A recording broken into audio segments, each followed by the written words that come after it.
로마서 9장 10절부터 16절까지 말씀을 다 같이 봉독하시겠습니다. 그뿐 아니라 또한 리브가가 우리 조상 이삭 한 사람으로 말미암아 임신하였는데 그 자식들이 아직도 나지 아니하고 무슨 선이나 악을 행하지 아니한 때에 택하심을 따라 되는 하나님의 뜻이 행위로 말미암지 않고 오직 부르시는 이로 말미암아 서게 하려 하사 리브가에게 이르시되 큰 자가 어린 자를 섬기리라 하셨나니 기록된 바 내가 야곱은 사랑하고 에서는 미워하였다 하심과 같으니라. 그런즉 우리가 무슨 말을 하리요? 하나님께 불의가 있느냐? 그럴 수 없느니라. 모세에게 이르시되 내가 긍휼히 여길 자를 긍휼히 여기고 불쌍히 여길 자를 불쌍히 여기리라 하셨으니 그런즉 원하는 자로 말미암음도 아니요 다른 복지라는 자로 말미암음도 아니요 오직 긍휼히 여기시는 하나님으로 말미암음이니라. 아멘. 할렐루야. 로마서 9장 10절부터 16절까지 본문 말씀을 가지고 나의 하나님이라는 제목으로 여러분들과 함께 은혜를 나누고자 합니다. 이 창세기를 보면요, 믿음의 조상들이 나오지 않습니까? 아브라함, 이삭, 야곱, 또 누가 있죠? 요셉이 있죠. 그리고 그들의 족보는 마태복음 1장까지 연결이 됩니다. 그리고 예수님까지 그 족보가 이어지는데요, 특별히 이 인물 중에서 야곱을 한번 봤으면 좋겠습니다. 야곱에게는 쌍둥이 형이 있었어요. 그 쌍둥이 형의 이름이 무엇일까요? 네, 에서이죠. 그래서 오늘 본문 로마서 9장 10절부터 11절까지 말씀이 있는데 한번 같이 읽어보도록 하겠습니다. 그뿐 아니라 또한 리브가가 우리 조상 이삭 한 사람으로 말미암아 임신하였는데 그 자식들이 아직 나지도 아니하고 무슨 선이나 악을 행하지 아니한 때에 택하심을 따라 되는 하나님의 뜻이 행위로 말미암지 않고 오직 부르시는 이로 말미암아 서게 하려 하사. 이 야곱과 에서는 쌍둥이잖아요. 그 야곱과 에서의 아버지는 이삭이었고 어머니는 리브가였습니다. 리브가가 임신을 했어요. 야곱과 에서가 태어나기도 전에 이미 택하심을 따라 되는 하나님의 뜻이 있다고 이 본문에서 말씀을 하고 있습니다. 그 하나님의 뜻이 무엇일까요? 창세기 25장 23절 말씀입니다. 야훼께서 그에게 이르시되 두 국민이 내 태중에 있구나. 두 민족이 내 복중에서부터 나누리라. 이 족속이 저 족속보다 강하겠고 큰 자가 어린 자를 섬기리라 하셨더라. 이 두 민족은요, 이스라엘과 에돔을 뜻하죠. 그래서 이스라엘은 야곱, 에돔은 에서의 민족입니다. 이 족속 어린 자는 이스라엘 야곱이고 저 족속 큰 자는 에돔 에서를 뜻하고 있습니다. 형 에서가 동생 야곱을 섬길 것이다. 그것이 하나님의 뜻이었습니다. 이 하나님의 뜻이 택하심을 따라 되는 것이라고 말씀을 하고 있습니다. 하나님은 형 에서를 선택하지 않고 야곱을 뽑았다는 것입니다. 그리고 우리의 인식 속에서 이 믿음의 조상이라고 하면 에서는 기억하지 않고요, 야곱만 기억을 하게 됩니다. 에서처럼 살지 말고 야곱처럼 살아야 된다라고 우리는 이야기를 합니다. 또 야곱처럼 믿음을 가지고 살아야 하나님께 쓰임을 받을 수 있다라고 이야기를 할 때가 있습니다. 나의 자녀들도 야곱과 같은 삶을 살기를 원하십니까? 여러분, 지금 성전 양쪽 벽에 있는 현수막을 보시면요, 우리 자녀들의 이름이 있잖아요. 만 12세부터 만 27세까지가 제너레이션 Z 세대라고 합니다. 그래서 줄임말로 젠지 세대라고 하는데요, 지금 이 자녀들이 바로 젠지 세대인 것이죠. 여러분, 혹시 EBS 방송국 캐릭터의 그 펭수라는 인형 아시나요? 펭수 많이 보셨죠? 이 펭수가 이런 말을 남겼다고 합니다. 누구나 잘하는 것이 있다. 잘하는 것을 찾아서 조금만 더 잘하면 된다. 인간은 누구나 더 성장하려고 하는 욕망이 있다고 합니다. 아주 근본적인 인간의 욕망인데 자기 개발을 하거나 아니면 더 열심히 공부를 하거나 이런 것들이 그 욕망을 설명하고 있습니다. 그런데 요즘 젠지 세대는요, 무엇을 어떻게 자기 개발을 하느냐가 중요하다고 합니다. 내가 가장 잘하는 것은 무엇일까? 나다운 것은 무엇일까? 나조차도 나 자신에 대해서 더 알고 싶어서 요즘 유행하는 것이 바로 MBTI 적성검사이지 않습니까? 나는 이런 사람이야. 그래서 나는 이렇게 컨트롤이 돼야 돼. 옛날에는 우리가 롤모델을 정해놓고 저런 사람들처럼 돼야 성공하는 것이다 라고 이야기를 했습니다. 책을 보시면요, 성공하는 7가지 습관, 뭐 이런 책을 고르면서 그래, 나 좀 개조해보자, 내가 좀 성공해보자 라는 마음으로 우리가 과거에는 살았었죠. 하루에 30분 이상 독서를 해라, 아침형 인간이 되라, 소통 기술을 연마해라, 인간을 총체적으로 개조하려는 뭐 이런 것들이 그때 당시에 너무나도 큰 유행이었습니다. 그런데 지금은 아니죠. 젠지 세대는요, 이 한 가지만 잘하면 된다라는 생각을 하는 거예요. 이 성형수술도 보면요, 예전에는 어떤 유명한 아주 예쁜 여배우처럼 만들어주세요 라고 했다면 지금은요, 내 얼굴에서 여기 하나만 시술해 주세요 라고 말하는 추세로 지금 시대가 변화되고 있다는 것입니다. 젠지 세대들에게는 공부해라 이런 말보다 너가 잘하는 것을 해라 이런 말이 더 와닿을 것이라는 겁니다. 완벽한 삶을 굳이 강조할 필요가 없다는 것이죠. 이 본문으로 돌아와서요, 야곱과 에서의 삶을 봤으면 좋겠습니다.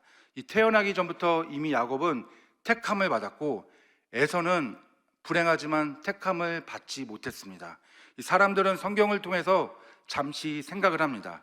에서는 자신의 배고픔을 못 이겨서 팥죽 한 그릇에 장자의 명분을 동생 야곱에게 팔았잖아. 그래서 장자의 복이 야곱에게 넘어가지 않았을까? 그러니까 우리도 이 인간의 욕심을 따라서 살지 말고 믿음을 가지고 야곱처럼 구하면서 선포하면서 하나님의 복을 살아가면 우리는 쓰임 받을 거야. 그런데 오늘 본문은 이와 같이 말씀을 하고 있는데요, 로마서 9장 13절부터 14절까지 말씀입니다. 기록된 바 내가 야곱은 사랑하고 에서는 미워하였다 하심과 같으니라. 그런즉 우리가 무슨 말을 하리요? 하나님께 불의가 있느냐?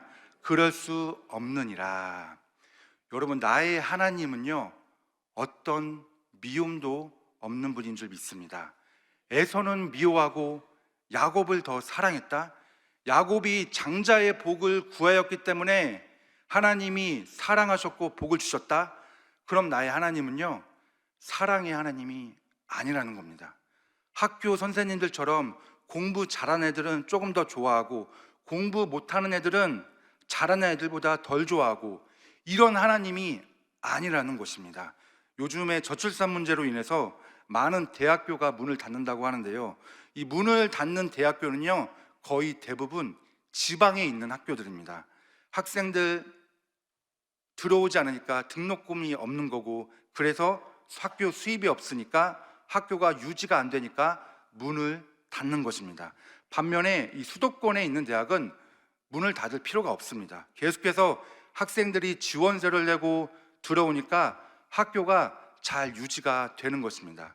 요즘 학교들을 보면서 또 어쩔 수 없이 문을 닫는 지방에 있는 대학교들을 보면서, 그리고 어쩔 수 없는 상황 속에서 계속 유지되고 있는 수도권의 학교들을 보면서 이 야곱과 에서가 떠오르게 되었습니다.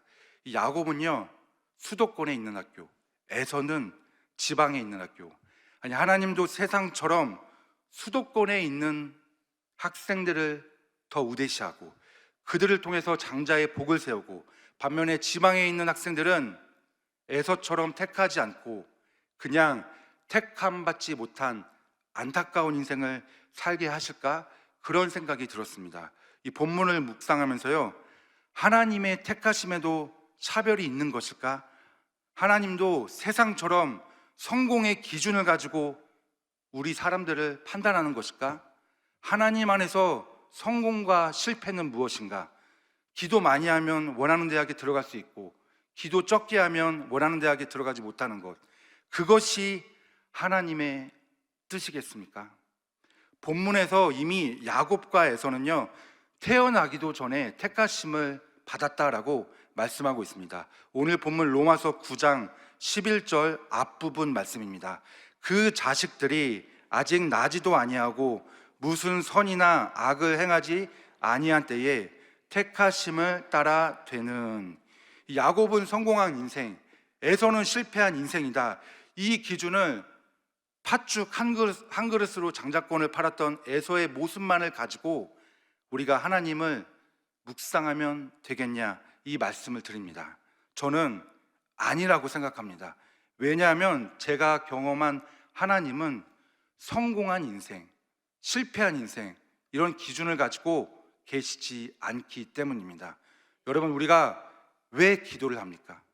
왜 우리가 이 귀한 토요일 주말 이 저녁 시간에 여기 나와서 왜 기도를 하는 것입니까? 기도 응답 받기 위해서요. 수험생들, 내 자녀들 시험 잘 볼 수 있도록이요.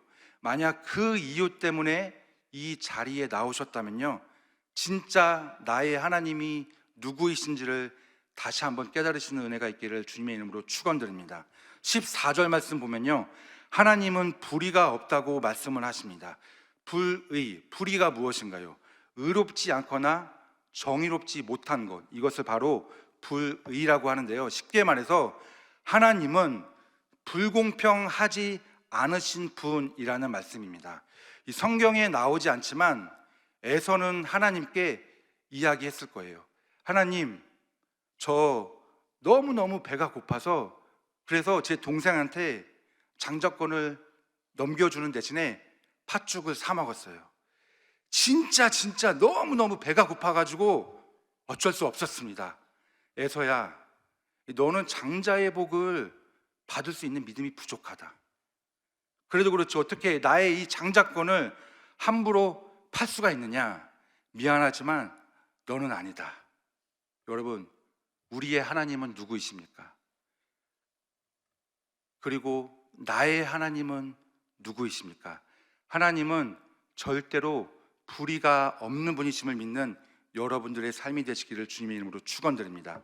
만약 하나님께 불의가 있었다면 에서는요, 장자권을 팔게 됨으로써 택함을 받지 못한 인생을 사는 것이 맞는 말이에요. 그런데 하나님은 불의가 없으십니다. 하나님께 불의가 있느냐? 그럴 수 없느니라. 여러분, 하나님은 에서도 사랑하셨어요.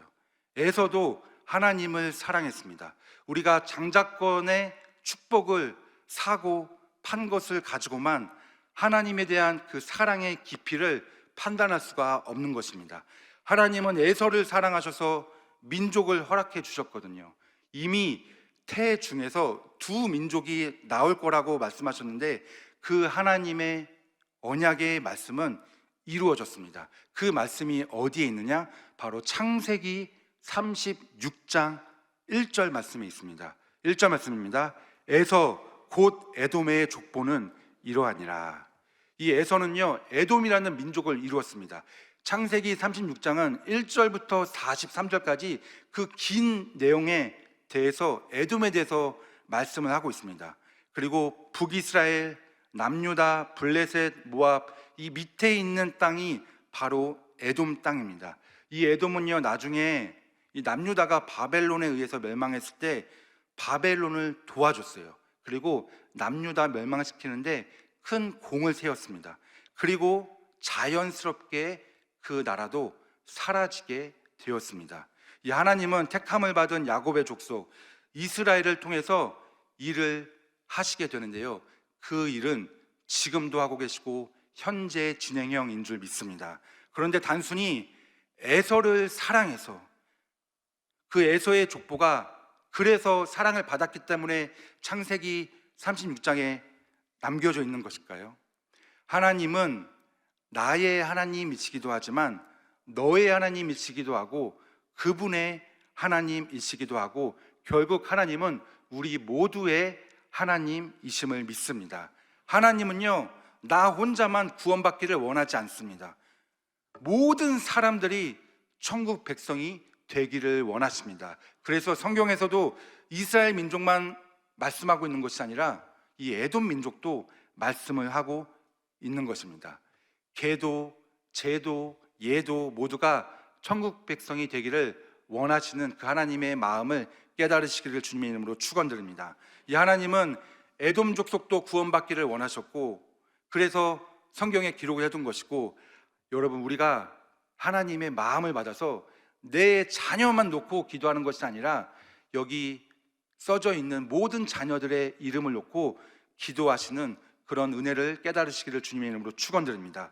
그것이 바로 하나님의 법칙입니다. 그래서 마태복음 6장 33절은 이와 같이 말씀하는데요, 그런즉 너희는 먼저 그의 나라와 그의 의를 구하라. 그리하면 이 모든 것을 너희에게 더하시리라.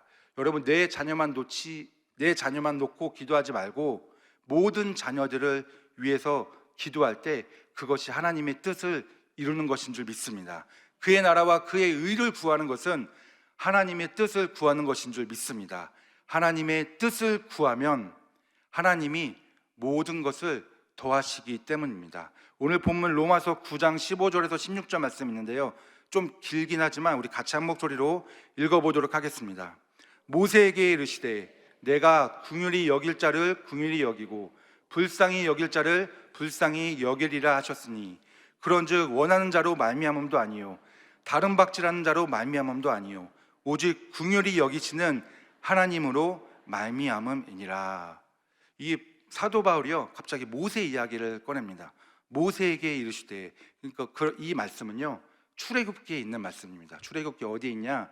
바로 32장부터 33장 말씀을 인용한 말씀인데요, 이 출애굽한 이스라엘 백성들이 이제 모세가 시내산에서 내려오기를 기다리고 있었습니다. 그런데 기다려도 모세가 내려오지 않는 것입니다. 40여일이 지나도 내려오지 않자 이 사람들이 어떻게 했습니까? 금송아지를 만들어서 하나님이라고 숭배했습니다. 그 사건이 엄청나게 큰 사건이었죠. 하나님께서 진노하셨죠. 그래서 이스라엘 백성들을 벌하시려고 했습니다. 그때 지도자였던 모세가 백성들을 용서해 달라고 간구하기 시작합니다. 그리고 하나님은 모세의 간구로 백성들의 죄를 용서해 주셨습니다. 백성들을 긍휼히 여기신 것이 아니라 모세를 긍휼히 여기셨습니다. 그래서 죄를 용서하시고 긍휼히 여기신 모세의 기도에 응답을 해 주신 것입니다. 여러분, 나의 하나님은 어떤 하나님이십니까?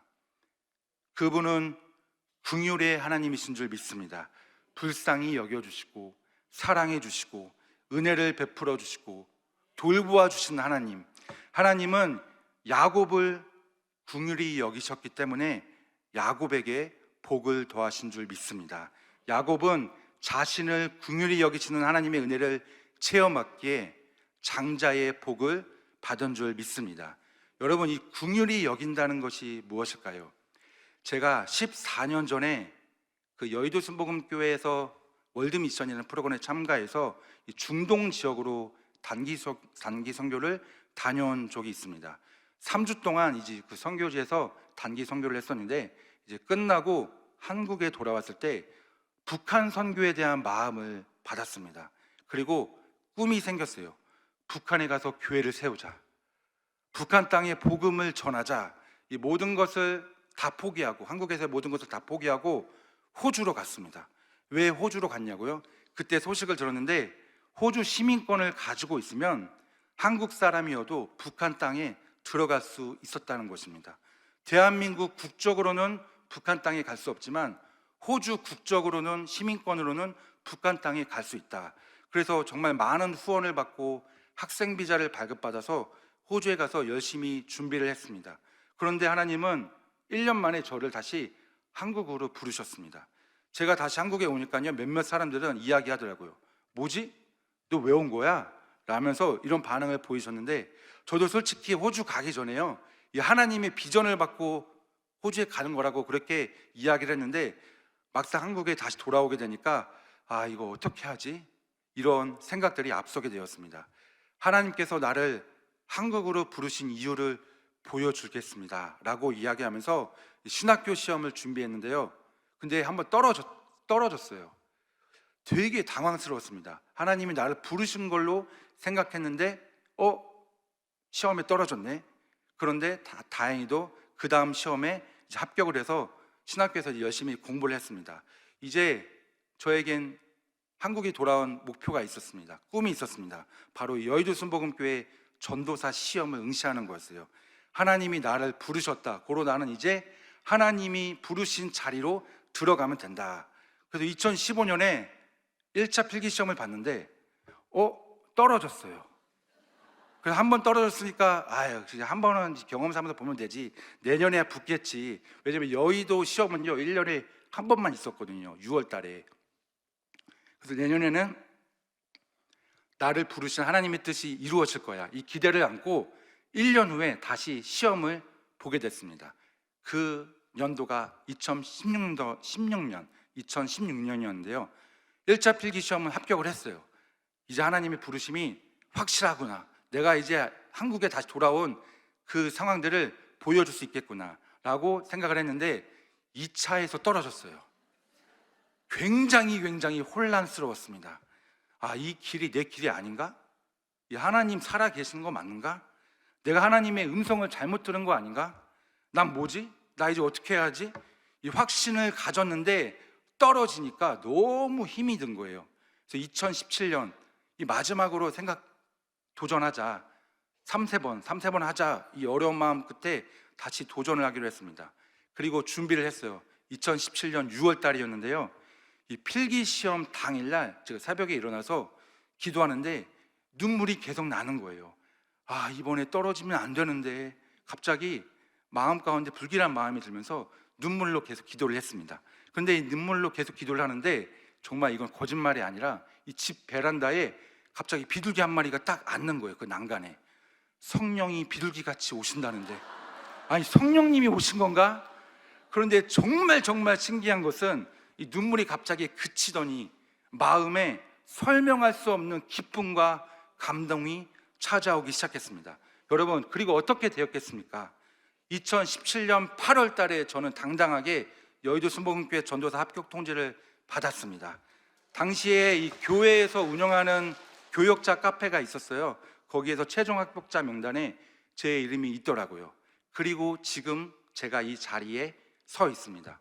하나님이 저를 긍휼히 여기시고 불쌍히 여기셔서 제 노력이 아닌 진짜 하나님의 은혜 가운데 제가 이 자리에 서 있게 된 줄 믿습니다. 여러분, 하나님은 우리 모두의 하나님이자 나의 하나님이신 줄 믿습니다.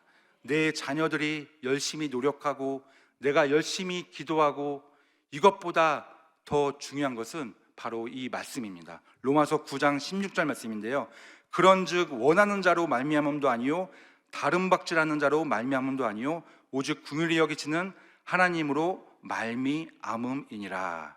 이 하나님께 긍휼히 여김을 받는 것이 참으로 중요한 줄 믿습니다. 에서에게도 나의 하나님, 야곱에게도 나의 하나님, 그리고 우리들에게도 나의 하나님, 그 하나님을 고백하며 찬양하며 우리 함께 기도하는 시간 갖도록 하겠습니다.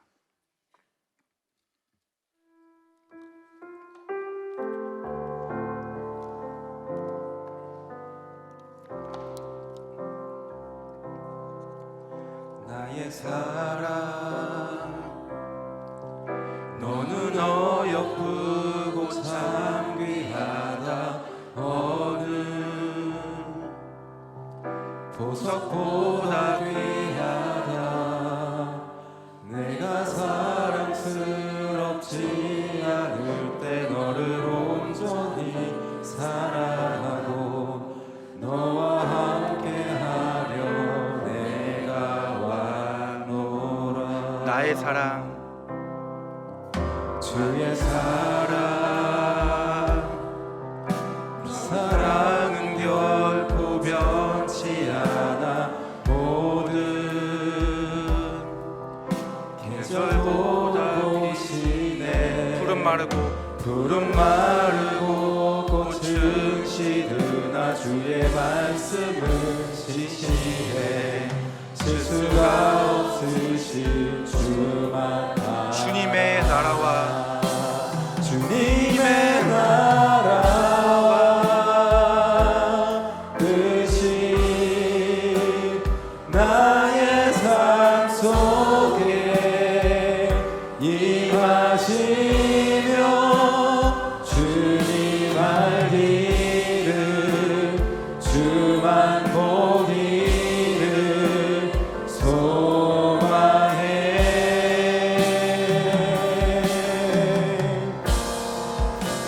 거룩히 살아가 힘과 두려움 없는 믿음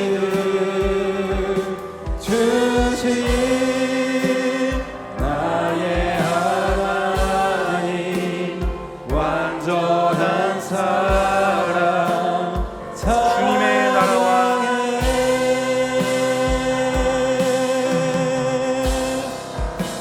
주님의 나라와 뜻이 나의 삶 속에 임하시며 주님 알기를 주만 보기를 소망해. 거룩히 살아갈 힘과 거룩히 살아가 힘과 두려움 없는 믿음 주신 나의 하나님 완전한 사랑 찬양해. 하나님, 2024년 다니엘 기도회 우리가 기도하며 나아갑니다. 주님, 나의 자녀들을 위해서 기도하고 내가 가지고 있는 문제를 해결받기 위해서 기도합니다. 아무리 기도해도 주님께서 언제 응답하시는지 알지 못합니다. 그러나 우리 주님께서 우리를 불쌍히 여겨 주시옵소서. 구휼한 마음으로 우리를 붙잡아 주시옵시고, 하나님, 내 입술에서 나의 하나님이라는 그 믿음을 가지고 주님께 기도하며 나아가게 하여 주시옵소서. 오늘 이와 같은 나의 하나님을 기억하면서 우리 주여 삼창하고 동성으로 합심하여 기도하며 나아갑니다. 주여, 주여, 주여.